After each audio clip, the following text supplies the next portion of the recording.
record and then share screen again. All right. So to recap, I didn't start recording in the beginning. So at the very beginning here on the seller and the buyer, please make sure that you're on the seller, transposing directly as it is from the county records, the exact spelling of the names. And then for the buyer, make sure it's exactly as it's written on the pre-qualification letter that you received from your lender. The other thing that I had just started mentioning was the husband and wife. If they are a married couple and you know they're a married couple, for the buyer or the seller, it's okay in parentheses, and it's actually preferred in parentheses after their legal names to put a married couple. Yeah, or if you just have a single individual, a gentleman who's buying the property, or a lady who's buying the property, to put a single woman or a single man. And the reason for that is it just helps the title company, right? They see the contract and they're not worried about having to find an additional buyer or additional seller. They know that you've done that research and have looked and made sure there's no other applicable parties that would be going on the contract. I have a question. Sure. What if my client, my buyer, the one that's looking around, what if he's like in a divorce? So they've already been formally divorced, like? They haven't. Oh no. It's pending. It's pending. Uncontested. It's uncontested. Okay. It's honestly, if the divorce is pending, it's probably better for them to wait until after the divorce is finalized to buy a piece of property. Gotcha. Okay, especially in Florida. Yeah, I mean it's the way we have it set up in Florida. I mean, you have to have your husband or your wife's signature to sell or buy a piece of property, even if it's, so for instance, like if you had a seller who was a married couple, and even if the wife isn't on the contract or isn't on the county records, she would have to sign off, or he would have to sign off on the sale of the property at the closing table. Gotcha. So always recommended that if you're doing anything with a purchase and sale agreement, that you finalize any sort of divorce or any sort of probate, even like a death certificate, like if you have a right of survivorship, before you enter into a purchase and sale contract. Okay, yeah, that was my problem right now. All right, so moving past this, when we go down to the property description, the street address, city zip is all self-explanatory. I mean, that is exactly what you're going to put there. The street address, the city, the zip of the property, and the county as located in on line A, or 8B is whatever county it's in. Now, the tax ID number goes by a couple different names when you're looking on the county records. It can be the parcel number, the RE number, or the tax ID number. All of those are transposable with each other. So they all mean the same thing. For instance, Duval County, for whatever reason, they have it as a parcel number, but when I go to Clay County, if I look up a property in Clay County, it's an RE number. So as we move to 9C, the legal description is exactly as it is on the county records as well. This is another one of those that the one that you find in MLS on the tax tab is going to be the short legal description. That is, it is not correct to put that. You need to go onto the property appraiser site on the property card and transpose the entire legal description into lines 9 through 11.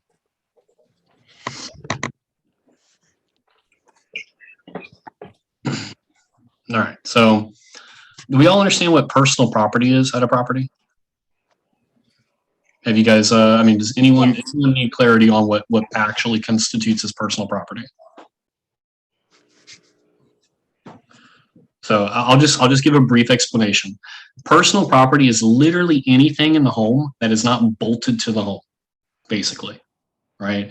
So when we talk about personal property, technically the refrigerator is personal property. Microwaves, if they're not built-in microwaves, are personal property. The drapery, personal property. All the furniture, the same thing. So when you're filling this out, if the seller or the buyer wants anything additional that's not personal property, they need to make sure that they put it in here. Or the seller, if they come and say, well, the drapery, we don't want to include the drapery. When you're going back and forth negotiating, that needs to be put in line 24 because it's considered personal property and does not automatically convey with the home. But anything like permanently affix the property should convey unless the seller in the seller's disclosure says that it does not convey. All right, so this is the fun part. This is a little different from the NEFAR, so bear with me on this one. The purchase price of the home. All of these technically should add up to the line 26. So all these numbers that you put from line 26 to 42 need to add up together. And they need to amount to the purchase price. So line 27 or line 26, sorry, is the purchase price of whatever your buyer is paying for the property.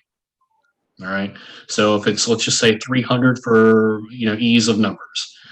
So 300,000 purchase price. Now, typically here in Jacksonville, Northeast Florida, your binder should be about 1% of the purchase price. So your binder is your earnest money deposit. It's what, shows that your buyer is serious in purchasing the property. And that's what you would put here on line 27, the initial deposit to be held in escrow. That is the binder. This is the money that's at risk from your buyer should they default on the contract. Okay, now it is extremely hard for a buyer to default on a contract unless they just decide to walk away. There are so many contingencies that are built into the contract that protect them. But typically it's 1% of the purchase price, and it needs to be deposited typically within 3 days of an executed contract. So here on line 29, you would check the second usually. So II is to be made within, and you see if it says if left blank, 3 days. 3 days is the default. Now, for whatever reason, if you have a buyer who's out of town, it gets accepted on Joseph. 1 second. Say it gets accepted on, a Tuesday, and your buyer's out of town and has no way to get the funds to the title company. Circumstances, can be given to that, and you can increase the binder time frame at which they can be deposited at the title company. So you can change 3 to put whatever number in the contract. Obviously, the seller has to agree to it, but I have seen binder deposit checks go to 5 to 7 to even 10 days after execution. So make sure you check II usually, and then put whatever time frame that your buyer needs. I have a question. Sure.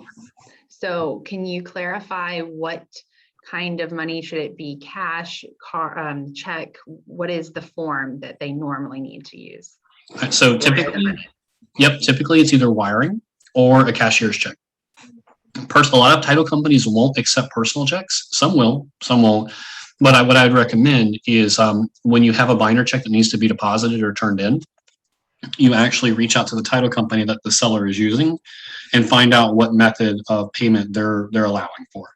And that's another thing I was going to allude to 32 through 34. As far as the title company information, which is transposable with the escrow agent, it's the same thing. So title company or escrow agent or real estate attorney, all are the same type of facilitator.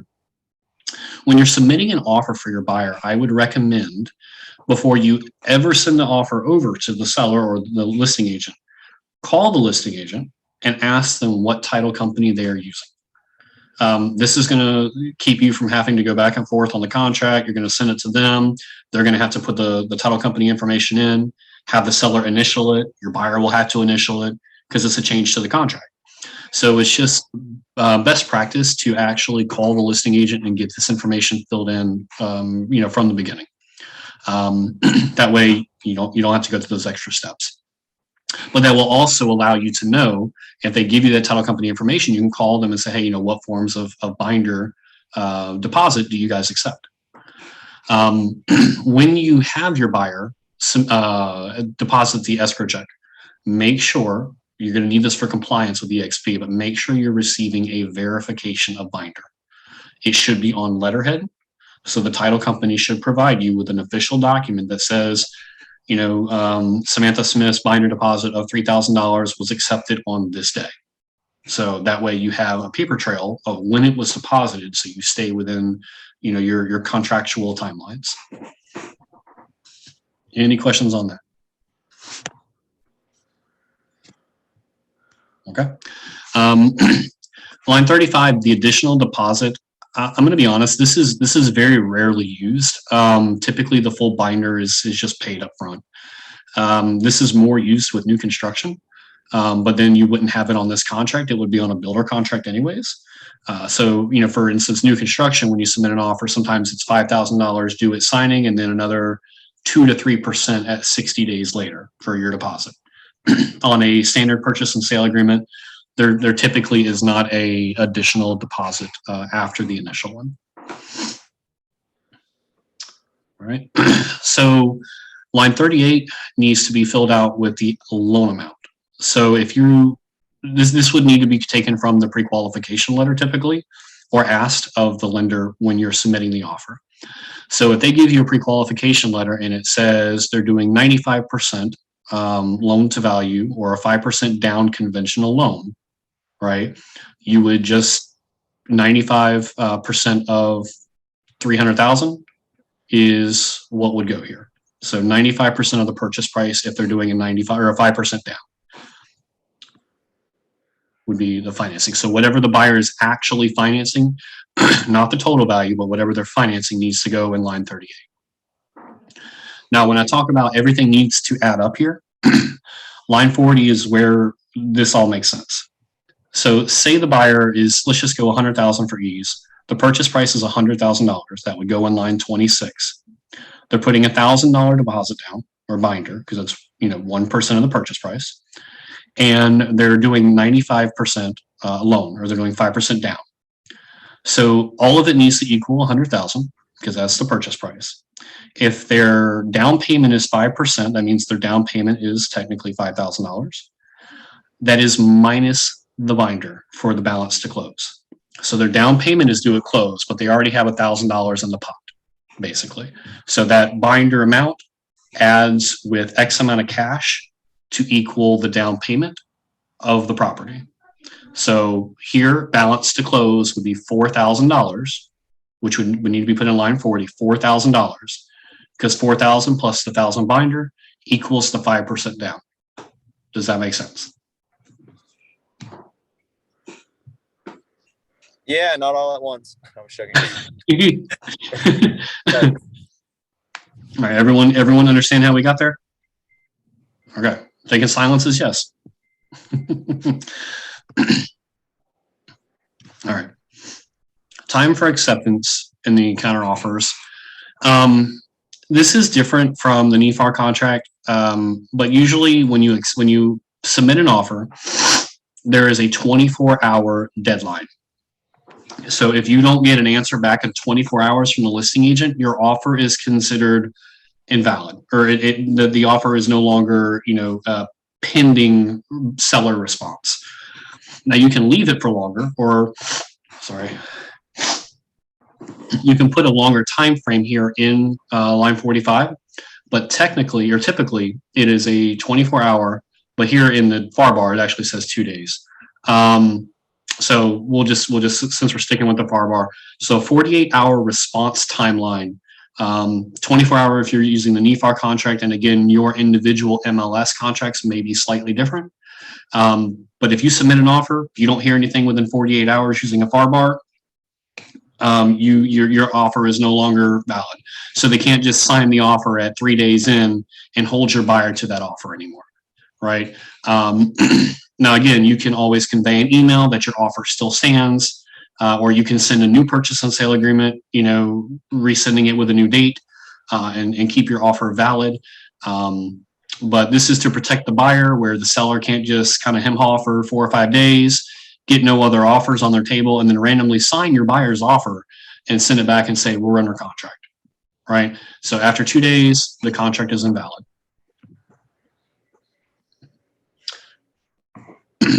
Closing date. Well, why is that doing that? All right. So unfortunately, in about 10 minutes, I'm going to have to restart this and everyone's going to have to rejoin. I don't know why it's doing that. But anyways, so closing date is typically 30 days. Here in Northeast Florida, it's about a 30-day contract. That's standard and typical. So usually here, I personally don't put direct closing dates. I put 30 days after loan approval. or not 30 days, sorry, 30 days from acceptance, from the contract acceptance. So if they accept it tomorrow, it's 30 days from tomorrow. If it takes 3 or 4 days for the contract to get fully executed, it's 30 days from the day that it's fully executed. This stops, having issues where if you write a certain date in here and then it goes back and forth for 3 or 4 days and you still have that certain date written into the contract, well, then your contract is pushed for time and everyone's hurrying and rushing to get it done by a time that should have automatically been extended because the contract went back and forth. I have a quick question. Sure. The other day, an appraiser at the Lunch and Learn mentioned that everything's getting delayed, that maybe we should do 45-day closings. Do you think that that is something we should consider, or will that make the seller feel like this is too long of a contract? So what I would really do, it would be a case-by-case basis. I think that when you're submitting an offer on a property, I think that you should talk to your lender that you have the pre-qualification from and say, hey, look, what are your underwriting timelines looking like currently? What is the pace at which you're seeing loans that you're going, that the lender that you're using, what are you seeing as far as your contract timelines? How quickly are you closing the loans?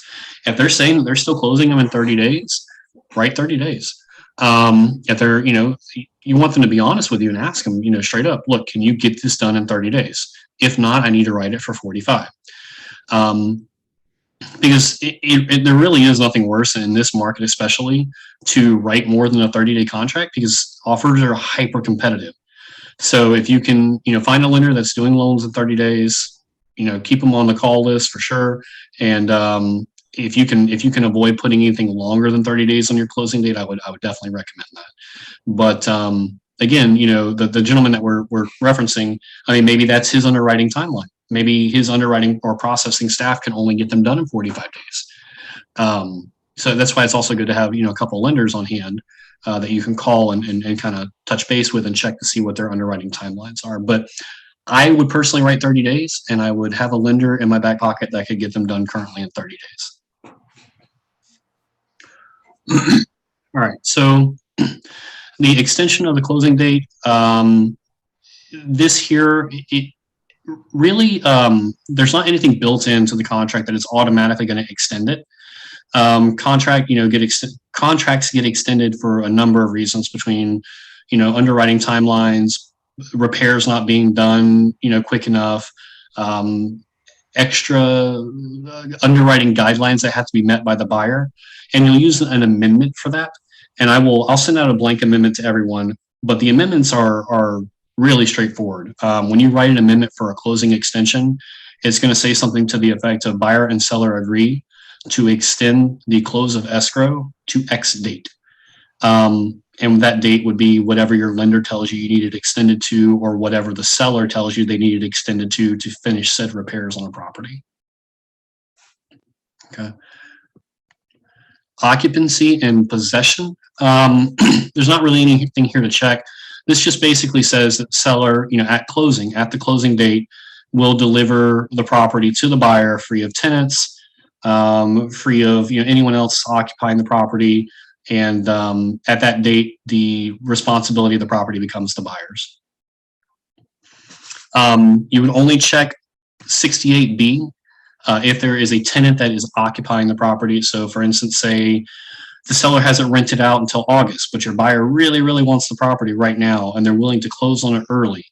They're really willing to close in April, and it's going to be occupied for another 4 months, post-closing due to the tenant being in there. You would check this box, and then in the additional terms, you would, either set up a leaseback agreement with the tenant or have something in writing stating when the actual date the buyer was going to take possession of the contract or possession of the property. Assignability. I'm going to tell you that in 8 years of doing this, I have never once checked an assignable contract. This is something where a representative of a company will put an offer in on the property, and then right before closing, they're going to change who the actual purchaser is. I've honestly, I don't have any experience with this. I can't be informative. Kind of, yeah. recommendation is to not allow this, because what it can cause right before closing is the title company may have issues with this, right? The person buying it,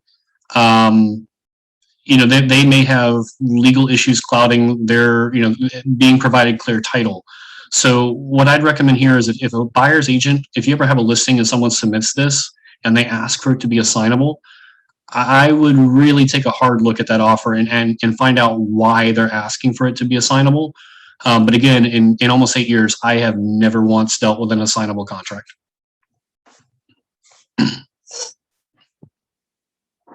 All right, financing. Now, this is definitely different than our NFAR contract. However, you either have two options here. You have 82A is cash. If they're paying cash, that's all you select. There's nothing else in this section that you need to select. If they're having financing on the property, any other type of financing, you need to select 86B. And then you choose what type of financing it is, whether it's conventional, FHA, VA, or other. Other would constitute like USDA or seller financing. So those are your options there. And loan within left blank 30 days after the effective date. So it would be approval of a loan. I will tell you that if you write a 30-day contract, you cannot have a 30-day loan approval. Okay, it doesn't make sense, right? So the loan approval could go all the way up until the closing date. You don't want that for your buyer. You don't want that for the seller is not going to want that. So my recommendation is when you're doing a contract, have loan approval 5 days before the contract is set to close, a minimum. So if you're doing a 30-day contract, you should write 25 days in here for loan approval. Okay, makes sense. If it's a 45-day contract, write 40 days for loan approval. But always try to have it like 5 days before the actual contract closing date. And then on 88, again, you just refer to whatever the lender has provided for you in the pre-qualification letter, whether it's a fixed, adjustable, or a fixed or adjustable rate on the mortgage. I haven't seen any adjustable rates in a long time. Not since, the interest rates have been at 5 and 6%. So most likely you're going to be checking the first one at a fixed rate mortgage. And you're not going to put anything here at 89 on the rate to exceed percentage, because that's going to be determined with the lender in the pre-qualification letter. Any questions on that? So this just shows why we need to take a buyer with a pre-qual letter. So that way that night, if there are multiple showings and they want to put in an offer and you want to write it up quickly and get it there, you need to know what they're going to be using, if it's FHA or VA. So you have that pre-qual already on your desktop. So if they can email that to you before you even go out with showings, that'll help them have a very strong opportunity when it comes time to put in an offer. Yeah, and realistically, I mean, a pre-qualification letter is needed to fill out, for these first 2 pages. I mean, 80% of the pages between the financing amount, between, the purchase price, between this information here on financing, you can't fill it out without a pre-qualification letter. And, with the way offers are going right now, the way, properties are going, Ashley, I know that you've had this situation. And I had another situation on one of my properties where, the buyer doesn't have a pre-qual. The seller is not even entertaining offers from them until they get one. And with how hyper competitive the market is, properties are gone in 2 and 3 days. So we need to make sure that we're showing pre-qualified buyers. Now, I have 30 seconds before this cuts out. So I'm going to stop it and restart it, and we'll pick right up from here. I do apologize. I don't know why Zoom is doing this to me, but I don't want to lose train of thought in the middle and have you guys all, get kicked out. So I'm going to stop it real quick, and I'm going to restart it.